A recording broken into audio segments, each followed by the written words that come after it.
dandelion greens here that I dug today in my yard. And I have 2 acres of land, so I just made sure I dug them near the woods or out of my raised garden areas. No place that the dog has been. You don't want to dig these any place that you think a dog or a cat has been. So I don't know if you've ever done these before. You can just trim off the leaves and use them in salad fresh, or you can dig up the plants and cook them, or my friend makes dandelion flower jelly, and it ends up being like honey. But I'm just going to be boiling these and having them like in place of like spinach. So let me show you one here. So when I dig it up, there's a long root on here, and I cut that off with scissors because we don't want to eat that long hard root, but we do want this whole meaty part here as opposed to just a few leaves. And I pick through them first and make sure that I get any little pieces of grass or leaves or anything out, and I check the center because down in the center there'll be little heads started. And then these are going to soak in the sink, probably at least 3 times until they're super clean. And I'll probably do some more trimming here on the end after I see what washes up. And so picking them was step 1. Picking them over dry was step 2. And this is step 3. And I'll show you more as I go. Okay, so I have all these dandelion greens in this kettle, and what I'm going to be making for a meal tonight was my great-grandmother's go-to supper meal. She made this constantly. Anytime she had company coming, through all the generations, everybody loved this meal. And I'm going to call it a Depression-era meal because it's making a meal out of a little bit of nothing, and it is just fantastic. All right, so these are all washed and cleaned and trimmed and everything. It is the full dandelions, and this is what I'm going to do. I am going to put some kosher salt right over the top.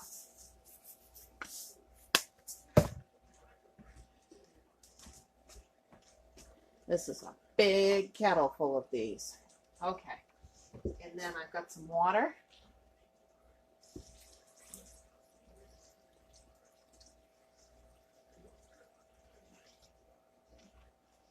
Need a little bit more water.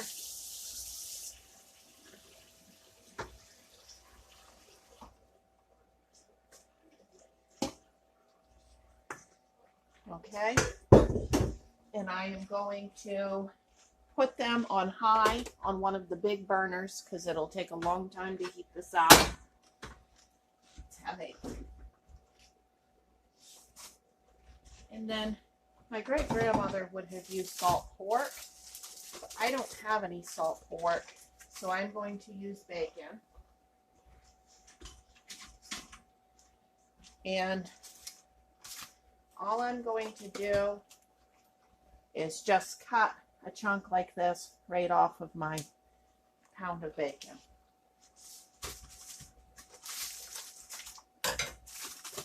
Okay, guys, give me a minute to wash my hands after that.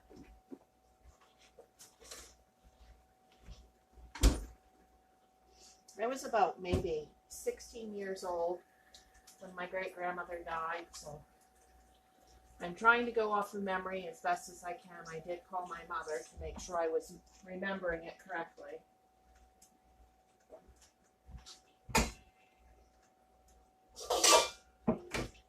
She also had a special dessert that she would make with this meal, and I'll be doing that in another video because I can't fit it all into one.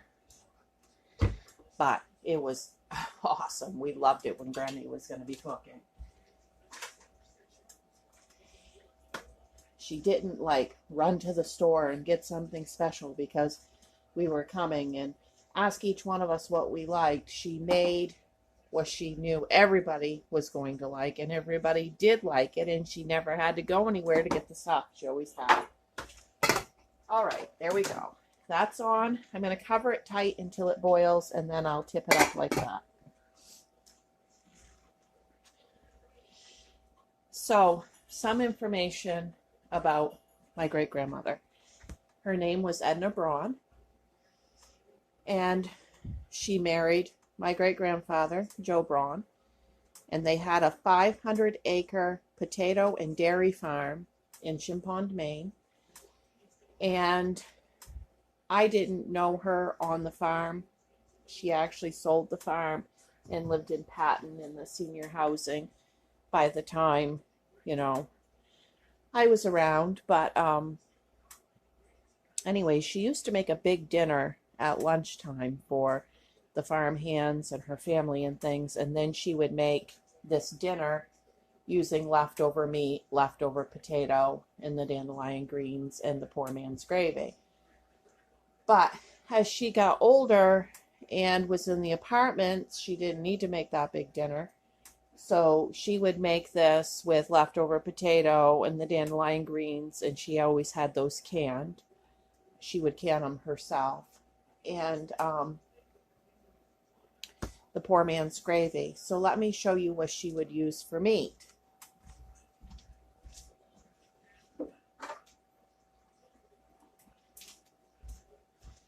As she got older, she'd use Spam with this meal.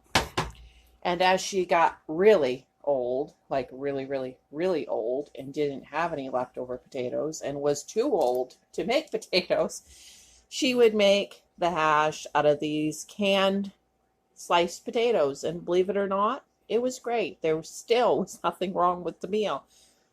But I have some leftover mashed potatoes in the refrigerator, so I'm going to be making a mashed potato hash to go with it. All right, I'll let this boil and then we'll come back.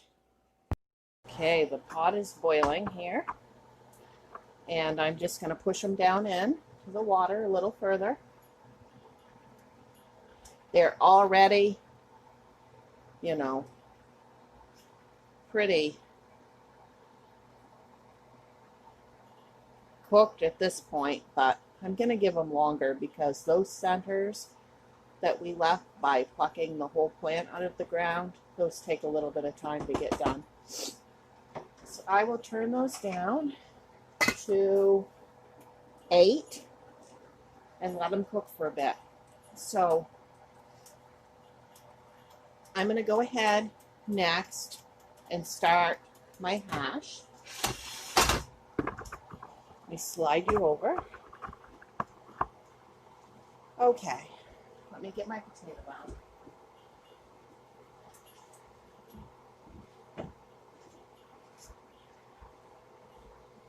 So again, Grammy would have used whatever leftover potato she had had. And I have leftover mashed potato. I'm going to turn that on medium.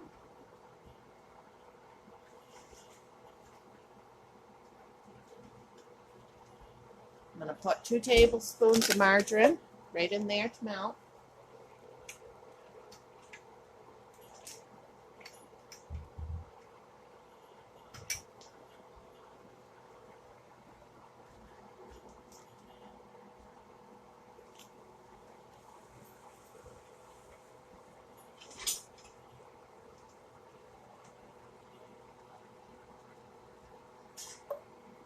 Take a few minutes with that cast iron pan.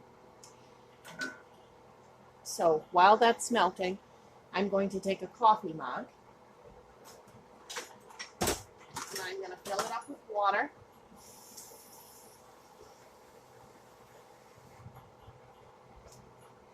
Okay. And I'm going to add 2 beef bouillons and put it in the microwave for 2 minutes. It'll take a little bit of time for these bouillons to dissolve, so I'll get this going first. This is going to be for our poor man gravy.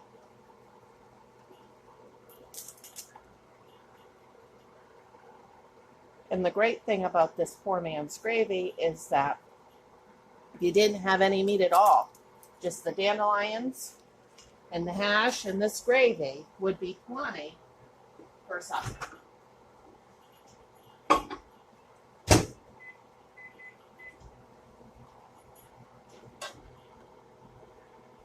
The weather is beautiful outside today. I've been working on putting in my garden. I've got my peas and my pole beans planted. And then a little bit earlier, I had started some vegetables in buckets. And I have beet, greens up, radishes, parsnips, and rhubarb so far. And then I have a little herb garden. And out there I have chives, dill, parsley, and oregano coming up. So things are going pretty good. All right. I'll start adding my mashed potato in.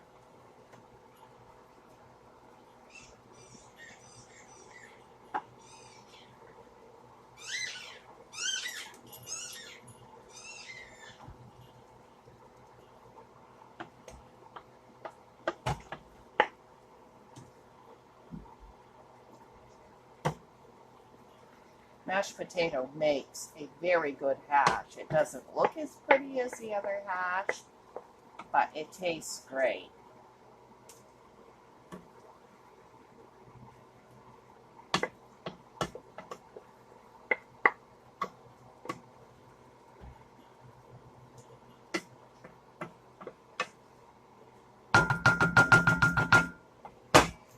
I like to put some of the gravy that we're going to make right on top of my dandelion greens too.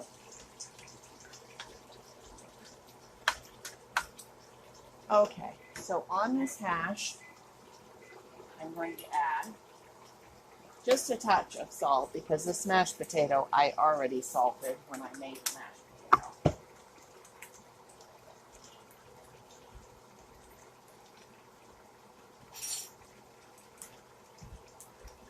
I'll also add a good dose of pepper.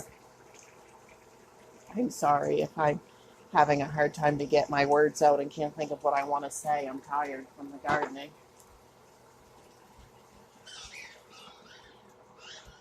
All right, we'll just let that start to brown. While that's browning, I am going to set my oven on 350 degrees. And we're going to start slicing up the Spam. Now, not everybody in my household, my husband and my son, do not like the way Granny made the Spam. But I do. So I'm only going to use a few slices of it, the way that Granny did, and then I'll be frying the rest for the guys.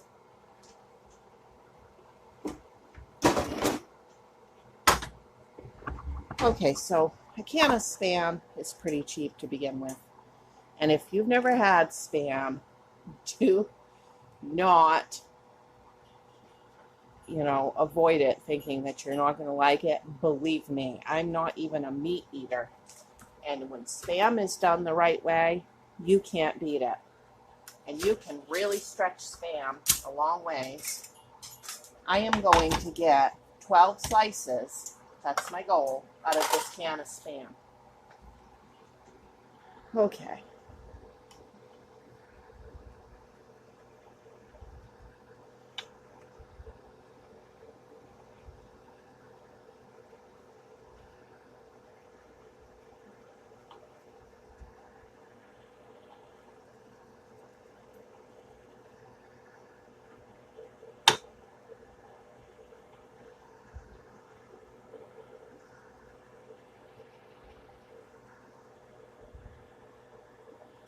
Okay, there we go. 12 slices.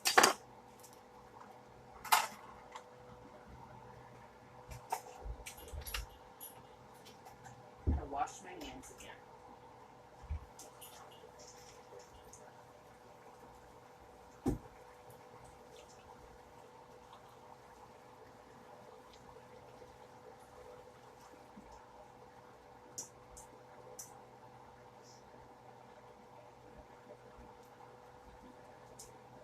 Okay, just a minute. I'm going to shut you off for just a second.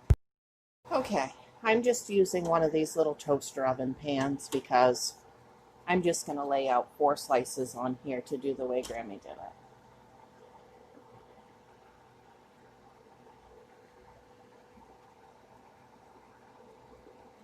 And then the rest will go right into a frying pan and it'll get browned on both sides on medium.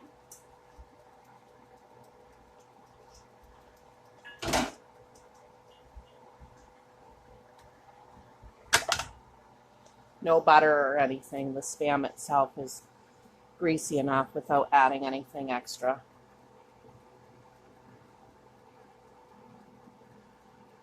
So I don't know if you know this or not, but what Spam actually is spiced ham. And it's very, very popular in Hawaii. And it also was used during the World Wars. And they say that they couldn't have won World War II without Spam.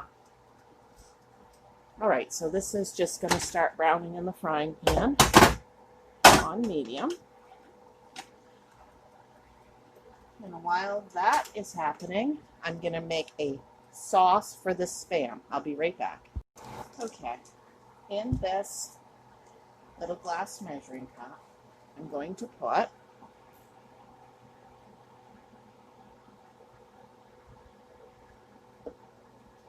maybe 3 tablespoons of plain old yellow mustard.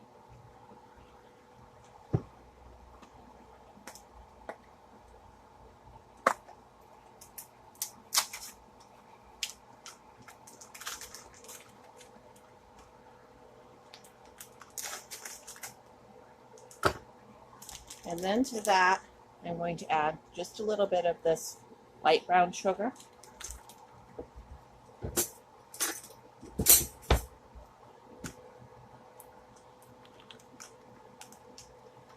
Now, there's no measurement to this. I'll know when I get it the right color.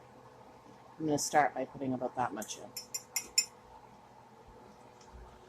Okay, you got to kind of break this brown sugar up a little when you mix it in.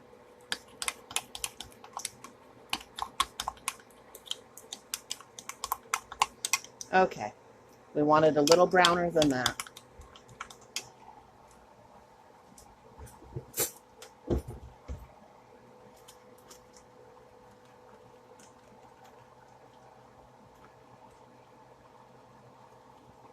And about that much again.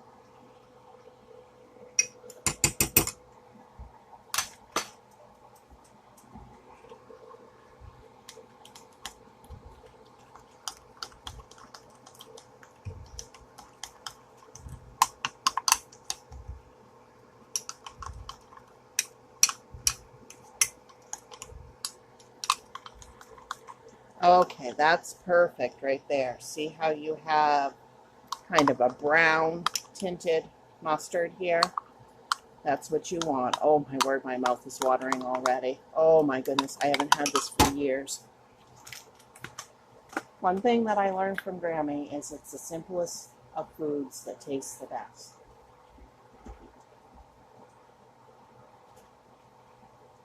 And she knew how to make things a little bit better than everybody else. And I grew up in the 80s, and, you know, everybody was cooking Spam.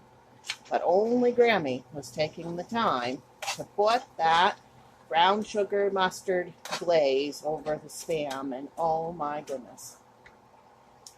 Okay, so let me move you back over to my Spam here. And all I'm going to do is spread a little bit of this over each of these raw pieces of Spam. Now, Spam is fully cooked in the can, but it hasn't been heated up yet. We put it on right from the start.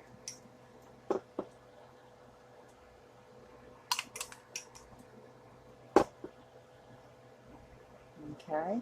Oh my goodness, this is going to be good.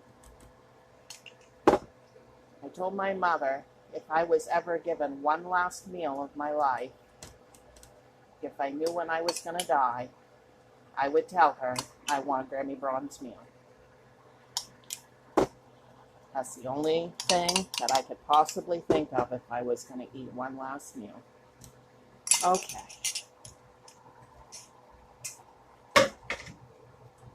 All right, this is going into the oven.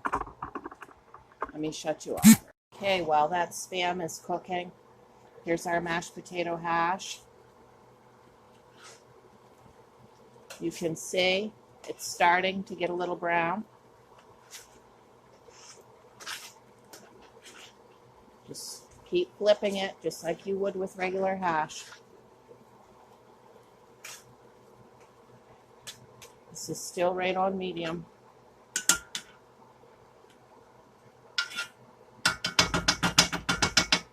A lot of people today would just microwave this mashed potato to warm it back up. They wouldn't do the mashed potato hash, or they would do a mashed potato pancake or something like that. It tastes so good when you warm it up like this. This is a great meal for right now during COVID-19. We have these food shortages. Some people are strapped for money, and it's a great way not to waste anything and to make a delicious meal very cheaply.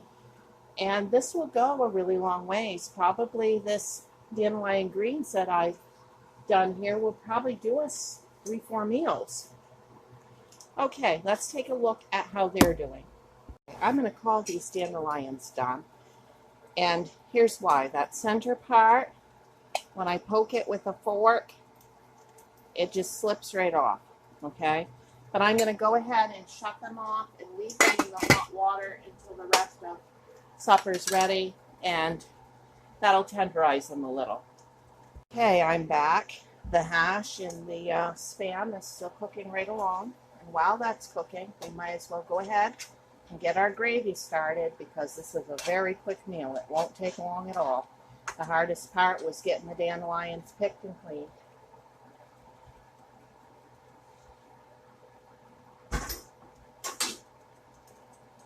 Okay, so to this little saucepan, this is a 1-quart saucepan, I'm going to add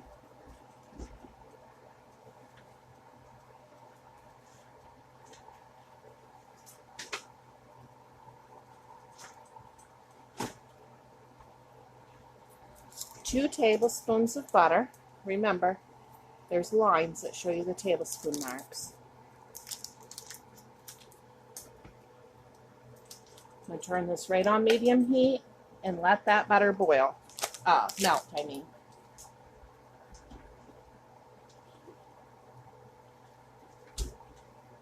I'm also going to add to the kettle a decent amount of pepper.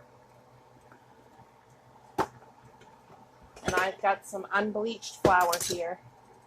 Bleached flour will work, but unbleached is better.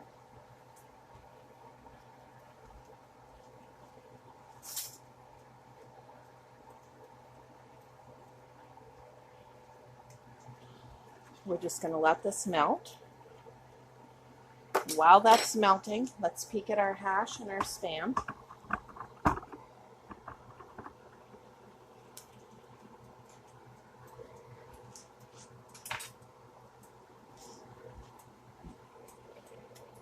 Okay, our Spam's getting brown. Go ahead and flip it.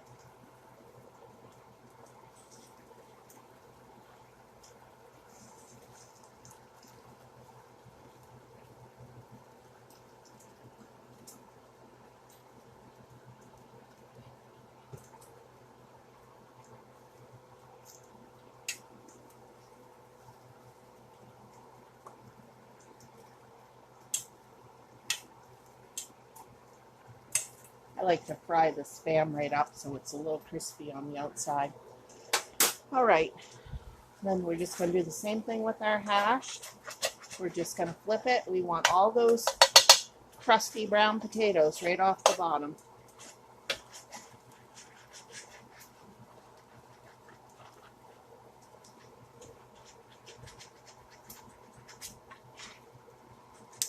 You're going to want a metal spatula for this, and a cast iron pan. You really can't do this without either.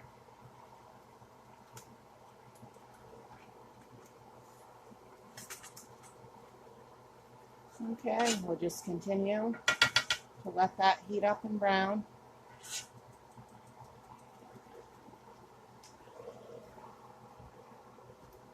We'll move you back over to the gravy.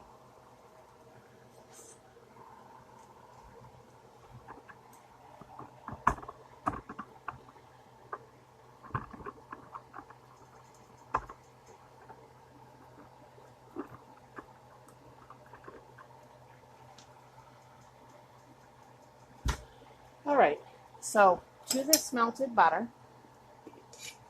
I am going to add 2 tablespoons of the unbleached flour. I keep some in a jar right by the stove for making gravy. I'm going to stir it all together.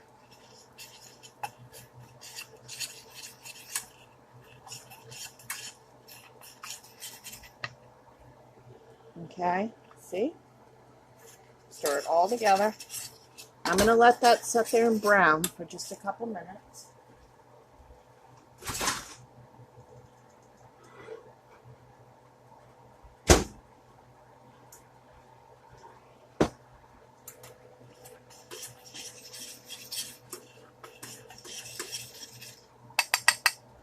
Okay, can you see how this is a nice golden brown now? All right, now I'm going to add my mug with the hot water and the bouillon cubes right in there. Now some of these still aren't quite dissolved, but they'll dissolve as this gravy cooks.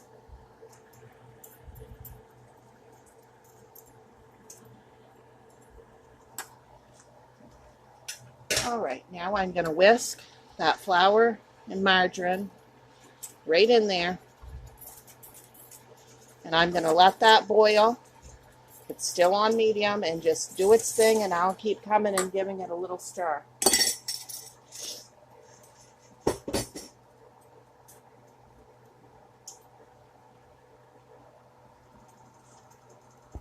We're back over here to our Spam and our mashed potato hash, which is continuing to brown beautifully.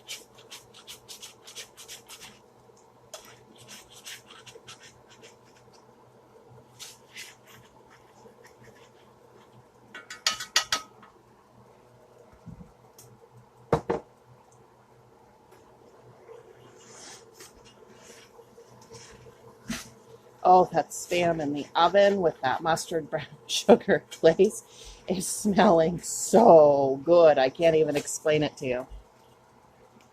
Someday maybe we'll have smell-o-vision and then you'll be able to smell as I cook.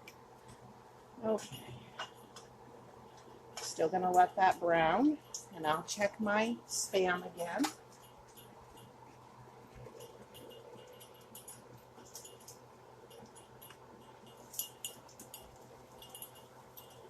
I turn the Spam several times while it's cooking.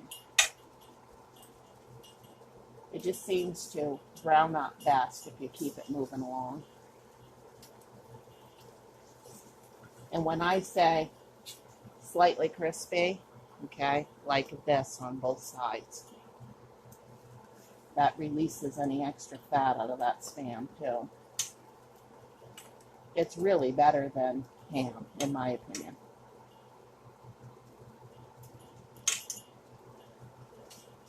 I'll fry this up, and Jacob will have the leftovers for lunches. He'll put it on a hamburger bun or bread with a piece of cheese and some mustard. Okay, coming back over to the gravy. Here we are. That gravy is looking good. It's not done yet because it hasn't thickened. I'm going to let it keep simmering. A minute, and I'll show you. Okay, that whole big kettle of greens, okay, has cooked down to that. Still a good amount, but just so you can see, this was a, let me see.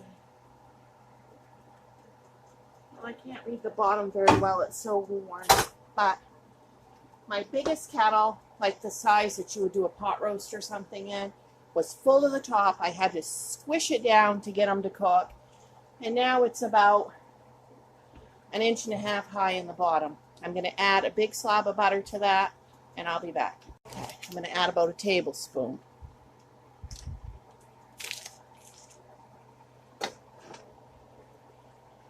Let that melt right in. Okay, I won't like the bacon in there. I'll end up picking the bacon out, but it gives the greens good flavor. But my husband will love the bacon, and he will eat the bacon. Can you see what's going on with the gravy at this point?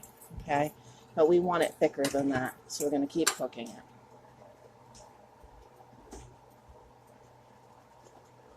The longer you cook it, the thicker it will get.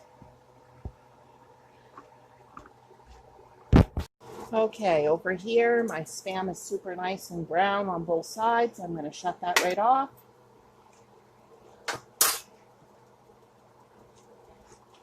And check this mashed potato hash. Oh, goodness. Can you see that color on the hash? Oh, that is what I am talking about.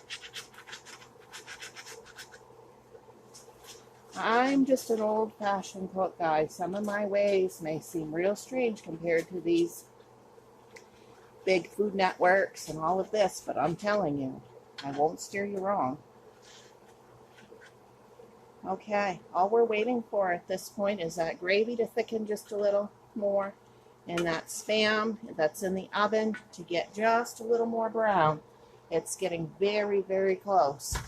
All right, we'll be back. Okay, this is what the Spam looks like when it's done, and I'll be back to show you a shot of my plate. Okay, here's a shot